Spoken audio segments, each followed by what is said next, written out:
మహిళల ఆర్థికాభివృద్ధి లక్ష్యంగా డ్వాక్రా సంఘాల మహిళల యజమానులుగా ఏర్పాటైన చేయూత మహిళా మార్ట్లు గడ్డుకాలను ఎదుర్కొంటున్నాయి. అమ్మకాలు లేక నీరసించిపోతున్నాయి.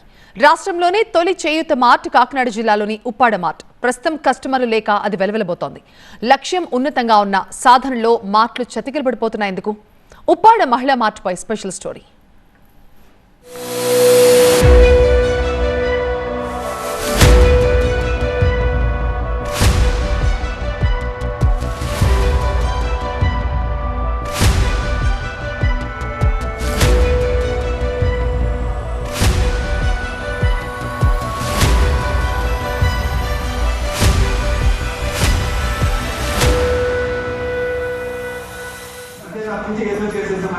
మహిళల ఆర్థిక స్వావలంబన కోసం ఏర్పాటైన చేయూత మహిళా మార్ట్లు అధికారులకు చేయూతగా మారాయి.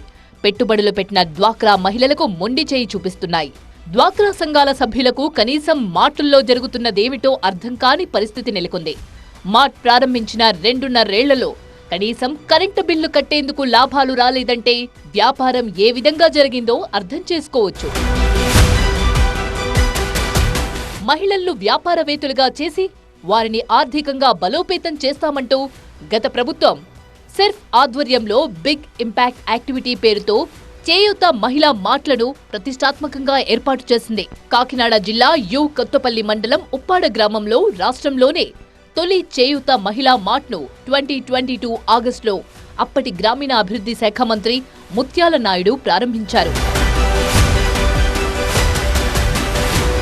ఒక్క డ్వాక్రా మహిళ చేత 200 రూపాయల చొప్పున 23,000 మంది డ్వాక్రా మహిళల వద్ద నుంచి సుమారు 45 లక్షల రూపాయలని కంట్రిబ్యూషన్ పద్ధతిలో మహిళా మార్ట్లో పెట్టుబడి పెట్టించారు.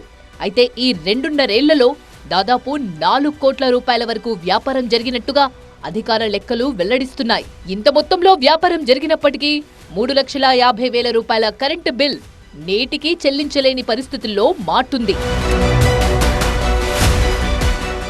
ఇతర మార్ట్ల కంటే తక్కువ ధరకు నాణ్యమైన సరుకులను అందించడం ద్వారా ప్రజల ఆదరణ పొంది మహిళలను లాభాల బాట పట్టించాలన్నది లక్ష్యం.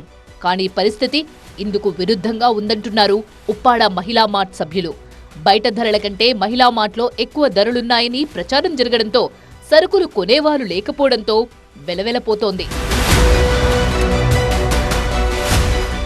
ఉప్పాడ మార్ట్ ప్రారంభించిన నాటి నుంచి ఇప్పటి వరకు సంపూర్ణంగా ఆడిటింగ్ జరగకపోవడంతో మార్ట్లో కొనుగోళ్లు అమ్మకాలకు సంబంధించిన లావాదేవీల వివరాలను డ్వాక్రా సభ్యుల ముందు ఒక్కసారి కూడా అధికారులు ఉంచలేకపోయారు. రాష్ట్రంలో 40 మహిళా మార్ట్లను ప్రారంభించగా కాకినాడ జిల్లాలో ఉన్న 4 మహిళా మార్ట్లలో అమ్మకాలు అంతంత మాత్రంగా సాగుతున్నాయి. ఉప్పాడ చేయూత మహిళా మార్ట్లో కనీసం రోజుకు 10,000 రూపాయల అమ్మకాలు కూడా జరగకపోవడంతో మార్ట్ నిర్వహణ కష్టంగా మారింది. ప్రతి 6 నెలలకోసారి లాభాలు పంచుతామని సెర్ఫ్ అధికారులు సభ్యులకు హామీ ఇచ్చారు. ఆ హామీకి అతిగతి లేకుండా పోయింది. అలాగే మార్ట్ ప్రారంభించిన 10 రోజుల్లోనే ఏ విధమైన అనుమతులు లేకుండా మండల సమాఖ్య నిధుల్లోంచి 20 లక్షల రూపాయలు మార్టుకు మళ్లించారు. పైగా గతంలో పనిచేసిన అధికారులు పర్సంటేజీల కోసం కంపెనీల నుంచి కాకుండా మధ్యవర్తుల ద్వారా వస్తువులను కొనుగోలు చేశారంటూ అప్పట్లో ఆరోపణలు హల్చల్ చేశాయి. మార్టులను ఏర్పాటు చేస్తున్నప్పటికీ వాటికి సరుకులను అందించే బాధ్యత ప్రభుత్వం తీసుకోకపోవడంతో ఒక్కో చోట ఒక్కో విధమైన సమస్య ఎదురవుతోంది. ఉప్పాడ మార్ట్కు హోల్సేల్ షాపులు సరుకు అందించడానికి నిరాకరించాయి. 12 మంది వర్కర్స్తో ప్రారంభమైన ఈ మార్ట్లో ఇప్పుడు 6 ఉన్నారు. వారికి కూడా నెల జీతాలు చెల్లించలేని పరిస్థితి ఏర్పడింది. ఆరోపణలు వచ్చిన ప్రతిసారి అధికారులు విచారణ చేస్తున్నప్పటికీ రిపోర్ట్లను బహిర్గతం చేయడం లేదు. కొన్నిసార్లు మార్ట్లోని సరుకులను కొనేలా డ్వాక్రా సంఘాల సభ్యులపై ఒత్తిడి తెస్తున్నారు. సరుకులను కొనకుంటే బ్యాంకు రుణాలను నిలిపివేస్తామని, డ్వాక్రా సంఘాల నుంచి సభ్యుల్ని తొలగిస్తామని ఒత్తిళ్లు వస్తున్నాయి. ప్రభుత్వం మారిన తర్వాత మార్ట్లో అమ్మకాలు పెంచేందుకు అధికార బృందాలను ఏర్పాటు చేసింది కొత్త ప్రభుత్వం. మార్ట్స్లో సేల్స్ అనేది ఇంప్రూవ్మెంట్ 6 నెలల నుంచి కొన్ని చోట్ల బాగా తగ్గుతున్నట్టుగా కనిపిస్తుంది. కాబట్టి దీని మీద అసలు ఏ కారణం చేత ఆ విధమైనటువంటి డిక్లైనింగ్ ఎందుకు సేల్స్ జరుగుతున్నాయి అనేది దానికి పెంచడానికి మనం ఏ చర్య తీసుకోవాలనే దానికోసమే ప్రత్యేకించి ఈ డ్రైవ్ మోడ్ లాగా పెట్టి ఫీడ్బ్యాక్ ఇవ్వమంటం జరిగింది. అన్నిటికంటే ముఖ్యంగా సేల్స్ అక్కడ ఎలా ఉంది, దాన్ని పెంచడానికి ఏ విధమైనటువంటి చర్యలు తీసుకోవాలి. దీంట్లో దీన్ని ముఖ్యంగా తెలియజేయమంటం జరిగింది. దానిలో భాగంగా ఇక్కడ వెరిఫికేషన్ చేయటం అనేది జరిగింది. మహిళల ఆర్థిక స్వావలంబన కోసం ఏర్పాటు చేసిన చేయూత మహిళా మార్టుల్లో ఏం జరుగుతుందో అర్థం కావడం లేదంటున్నారు డ్వాక్రా సభ్యులు.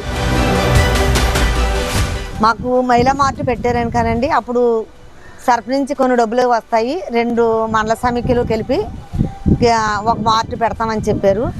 ఆ మార్టు పెట్టినప్పుడు ఆ సంఘాల నుంచి సర్ఫ్ నుంచి ఇచ్చే డబ్బులు కాకుండా మండల సమితి నుంచి కొంత, తర్వాత చిన్న సంఘాల నిధుల్లో నుంచి సంఘానికి వచ్చేసి 2000, సభ్యురాలకు వచ్చి 200 రూపాయలు చొప్పున ఇమ్మన్నారండి. ఆ రోజు అలా ఇచ్చాము.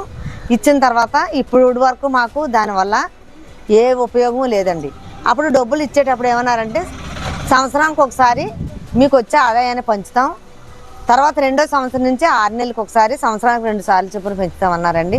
ఇప్పుడు వరకు దానివల్ల మాకు ఎటువంటి ఆదాయం కూడా రాలేదు. ఆ రోజు మేము మార్టు ఏర్పాటు చేసేటప్పుడు మమ్మల్ని కమిటీలుగా వేసారండి. ఆ కమిటీలుగా వేసారు, కానీ అప్పుడు కమిటీలు తీయటమే, కానీ ఇప్పటి వరకు కూడా మీరు ఆ కమిటీ వాళ్ళు ఎక్కడున్నారో, ఏం చేశారు, అసలు సమైక్యలో ఏం జరుగుతుంది, సంవత్సరానికి ఒకసారి సమైక్యకి పుట్టినరోజు జరుగుతున్నాం, అది చేస్తున్నాం అని అంటున్నారు, కానీ వినేంత వరకు తప్ప అక్కడ ఏం జరుగుతుందో ఈ రోజు వరకు కూడా కనీసం ఎప్పుడో గతంలో చేసిన పాత ఓబీలమే మేము. ఈ రోజు వరకు మాకు ఆ విషయం గురించి ఏది కూడా తెలియదు. మోట పెడతానని సార్లు మాకు ఇక్కడ మీటింగ్ పెట్టారండి. మీటింగ్ పెట్టి మేము గ్రూప్కి వచ్చి 200 సభ్యురాలు వచ్చి ఎత్తాలా అని చెప్పారండి. సభ్యురాలకు వచ్చి మేము 200 ఎత్తామండి. ఎత్తిన తర్వాత మా మాటలో మమ్మల్ని కూడా కమిటీలుగా తీసారండి. నన్ను బట్టల కమిటీలు కొనుగోలు కమిటీగా తీసుకెళ్ళారండి రాజమండ్రి. మేము బట్టలు అయితే కొనుక్కొచ్చామండి. కొనుక్కొచ్చి వాళ్ళకి ఆ మాటలోనే ఇచ్చేసామండి. ఇచ్చేసిన తర్వాత మళ్ళీ మమ్మల్ని 15 రోజులు నన్ను పని చేయించుకున్నారండి. నాకు ₹1 కాదు, ఏది కూడా ఇవ్వలేదండి. తాము పెట్టిన పెట్టుబడి ఏమైందో తెలియడం లేదంటున్నారు. ఏళ్లు గడుస్తున్నా కనీసం రూపాయి లాభాన్ని కళ్ళ చూడలేదంటూ ఆవేదన వ్యక్తం చేస్తున్నారు డ్వాక్రా గ్రూప్ సభ్యులు. ఇప్పుడుకైతే మాత్రం అందులో ఆదాయం ఎంత వచ్చింది ఏంటన్నది సమైక్యులకి చర్చించుకుంటున్నారో తెలియదు. సభ్యులు అయితే మాత్రం గతంలో నేను అందరూ చేశాను కాబట్టి నన్ను అడుగుతున్నారు. అసలు ఏమి రాలేదు. మా గ్రూప్ వాళ్ళు కూడా, మా సంఘస్థులు కూడా అడుగుతున్నారు. ఇలాగ మాటికి డబ్బులు ఇచ్చాం కదా, 3 సంవత్సరానికి ఒకసారి ఇస్తానన్నారు. ఇప్పుడు 3 సంవత్సరాలు పొద్దు అవుతుంది, ₹1 కూడా మనకు ఆదాయం రాలేదు అనుకున్నాము. ఇప్పుడు ఒకటిసారి కాలు పెట్టిన తర్వాత ఏంటి అన్నది లెక్కలు కూడా మనకి దాంట్లో ఆదాయం ఎంత వస్తుంది, లాభం ఎంత వస్తుంది అన్నది కూడా మనకి తెలియదు. అందులో లెక్కలు కూడా మాకేం తెలియదు. ఇప్పుడు వచ్చి ఎవరికి కూడా చెప్పలేదు. ఆ మాట ఎందుకు పెట్టారన్నది మాకు అర్థం అవ్వట్లేదు. అది ₹1 తగ్గింపు ఉంటేనే కదా ఎవరైనా వెళ్ళి కొంటారు. హెచ్చించలో అంటే రూపాయి ఎక్కువైతే ఎవరు కొంటారు? బయటకు వెళ్ళి మార్కెట్లోకి వెళ్ళి కొనేసుకుంటున్నారు. వెళ్ళి మాటకి రావట్లేదు. ఆ మాటలో ఇప్పుడు ఎంతమంది ఉన్నారు ఏంటనేది కూడా తెలియదు. మహిళలే పెట్టుబడి పెట్టి మహిళలే నిర్వాహకులుగా ఉన్న చేయూత మహిళా మార్ట్లు కొనుగోలు లేక వెలవెలబోతున్నాయి.